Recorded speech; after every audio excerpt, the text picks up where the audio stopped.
Assalamualaikum dan salam syakku sayang, bersama saya Alfai Reis Jemurin. Tumpuan berita, Premier Sarawak Datuk Partinggi Tan Sri Dr. Abang Abdul Rahman Zohari Tun Datuk Abang Openg telah menerima kunjungan hormat daripada Ahli Jawatankuasa Pilihan Khas Keselamatan Malaysia di pejabatnya di Wisma Bapa Malaysia, Kuching pada Isnin. Kunjungan hormat tersebut diketuai pengerusinya merangkap Ahli Parlimen Sungai Petani Datuk Johari Abdul. Turut mengiringi rombongan ialah Ahli Parlimen Hulu Rajang Datuk Wilson Ugak Kumbong dan Ahli Parlimen Ledang Syed Ibrahim Syed Noh. Kunjungan hormat itu dilakukan bagi memaklumkan kepada Premier Sarawak berhubung keselamatan di Sarawak dan Malaysia amnya. Hadir sama dalam kunjungan itu ialah Menteri Pelancongan, Kesenian dan Warisan Sarawak Datuk Seri Abdul Karim Rahman Hamzah, Setiausaha Kerajaan Sarawak Datuk Seri Muhammad Abu Bakar Marzuki dan Pengarah Unit Keselamatan dan Penguatkuasaan Sarawak Datuk Dr. Chai Kun Chung. Berita seterusnya, pengurusi Agensi Pembangunan Bersepadu Betong Bida yang baru ditubuhkan, Datuk Ahmad Douglas Ugah Hambas telah mencadangkan 5 bidang utama yang perlu diberi tumpuan untuk mempercepatkan transformasi betong menjadi bahagian yang lebih progresif, produktif dan makmur dari segi ekonomi menjelang tahun 2030. Beliau berkata 5 bidang itu mencakupi pembangunan infrastruktur termasuk jalan raya, bekalan air dan kuasa serta infrastruktur digital, pelancongan, pembangunan ekonomi untuk membasmi kemiskinan, meningkatkan pendapatan rakyat dan projek pembangunan tanah, pendidikan dan juga perumahan.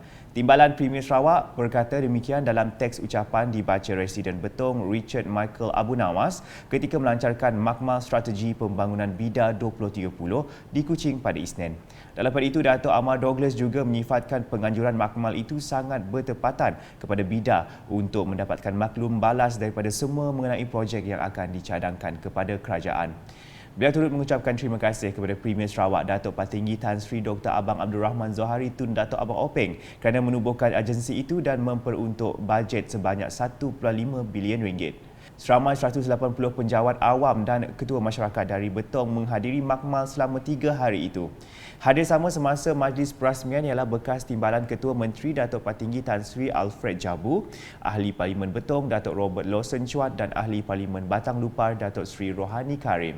Selain itu, ia turut disertai 2 pengerusi bida iaitu Ahli Dewan Undangan Negeri Layar Datuk Gerald Rentap Jabu dan Adun Saribas Muhammad Raris Hitam serta Adun Beting Maro Razaili Gapor, Adun Krian Friday Belik, Adun Kalaka Muhammad Duri, Adun Kabong Muhammad Chi Kadir, Adun Lingga Dayang Nur Razah Awang Sohor dan Setiausaha Politik kepada Premier Sarawak Dr. Richard Rapu. Paparan selanjutnya, bersempena sambutan Hari Associated Country Women of the World (SCWW), satu majlis makan malam telah diadakan bagi mengumpul ahli-ahli Persekutuan Perkumpulan Wanita Sarawak (PPWS) dari bahagian Kuching, Serian dan Samarahan termasuk daerah Sebuyau. Program tersebut telah diadakan di Dewan Pembangunan Sebuyau pada Sabtu bertujuan sebagai program ramah mesra serta meningkatkan kesedaran orang ramai terutamanya golongan belia, ibu bapa serta kaum wanita tentang kepentingan usaha mencegah isu kehamilan dalam kalangan remaja.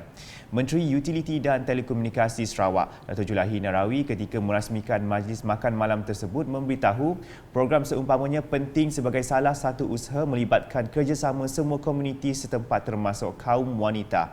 Sehubungan itu, beliau berharap masyarakat akan terus mengadakan pelbagai program secara usaha sama tanpa mengira kaum demi mengeratkan lagi semangat perpaduan. Selain mendapat peluang untuk beramah mesra sesama sendiri, para hadirin turut diserikan dengan pelbagai acara sampingan seperti pertandingan Ratu Ibu dan pertandingan karaoke pada malam tersebut. Berikut pula, Timbalan Menteri Belia Sukan dan Pembangunan Usahawan Datuk Gerard Rentap Jabu berkata Persatuan Badminton Sarawak SBA akan mengadakan lebih banyak program untuk mengembangkan pemain terutamanya pemain muda. Menurutnya, sukan badminton telah mendapat sambutan yang hangat dan mereka berharap lebih ramai pemain muda akan menyertai pasukan bukan sahaja untuk Sukma kali ini malah untuk Sukma 2024. Looking at that, not only for peluang untuk anak-anak kita, we also need to go and build facilities yang better like this, so there'll be more people. When you have more pool, then I think sports can grow better, and we have to look that, bukan jago kampung lagi, we jago dunia.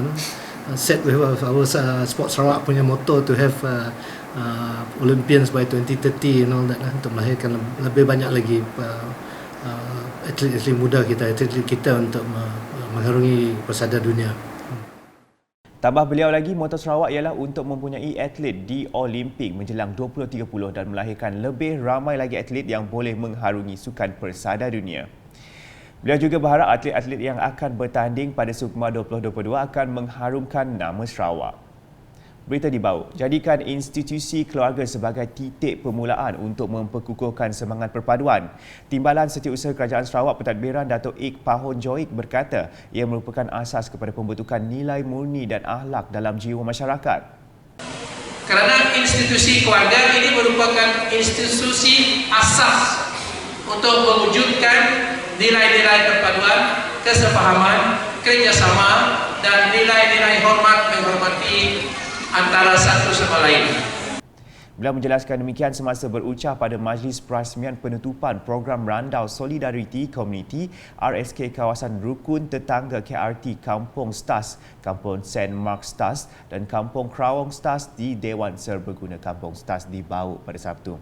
Dalam pada itu, Datuk Ik Pahon juga menyambut baik penganjuran program tersebut yang memberi kesedaran kepada masyarakat tempatan tentang kepentingan menyemat nilai-nilai positif dalam kehidupan seharian serta mengambil tahu isu-isu sosial yang dihadapi pada masa ini.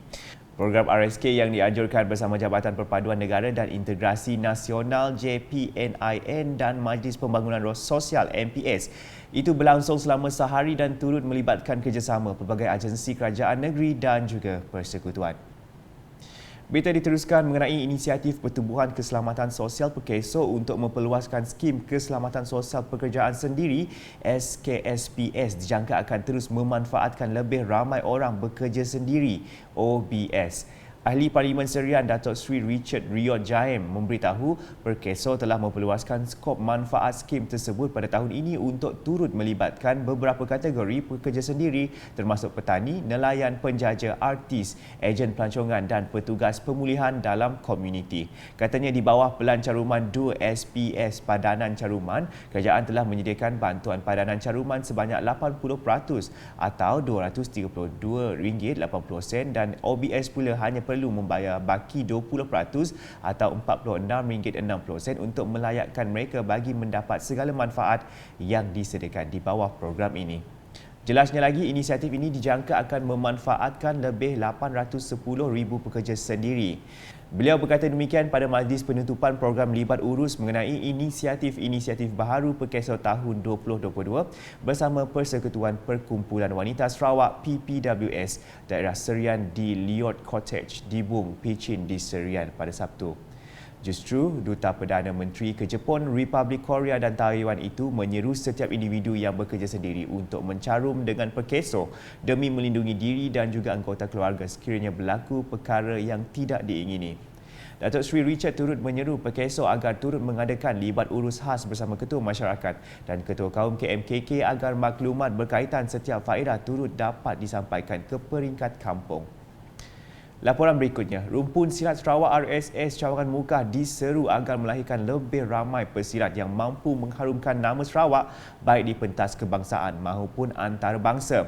Justru inisiatif RSS menganjurkan Kala Dana Beach Camp yang disertai ramai pesilat dari seluruh Sarawak dilihat menjadi platform terbaik dalam mencungkil pesilat baru dari Mukah. Demikian menurut Timbalan Residen Mukah, Syafri Saili. RSS Sarawak telah banyak melahirkan pesilat-pesilat kita yang mewakili Sarawak, terutama ke SUKMA adalah platform yang saya rasa yang begitu hebat demi untuk menonjol dan mengetengahkan bakat-bakat baru di kalangan adik-adik yang berada di hadapan saya ini.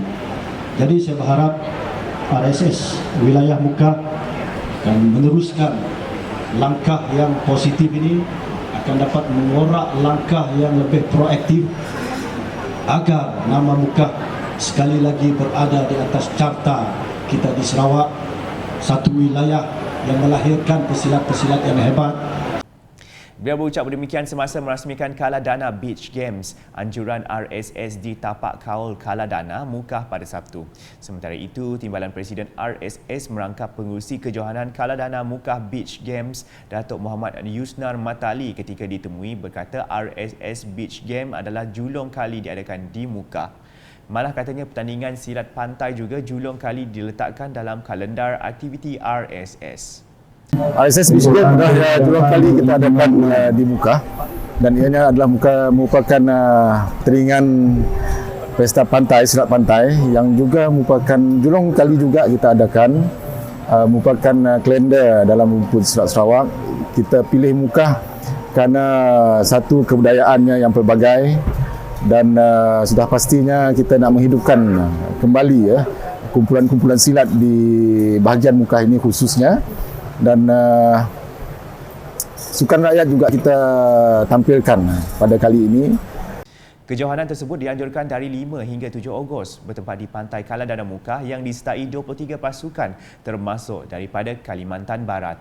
Terdapat 3 kategori dipertandingkan iaitu pra-remaja 7 hingga 12 tahun, remaja 13 hingga 16 tahun dan dewasa 17 hingga 35 tahun yang membabitkan acara seperti tanding solo kreatif, tunggal baku dan ganda. Sekian edisi Tengah Hari bersama saya Al-Fairiz Jemurin. Berita lebih lanjut boleh didapati di semua platform media sosial UKAS termasuk portal ukas.sarawak.gov.my dan UKAS Channel di YouTube. #menyebar fakta, salam UKAS.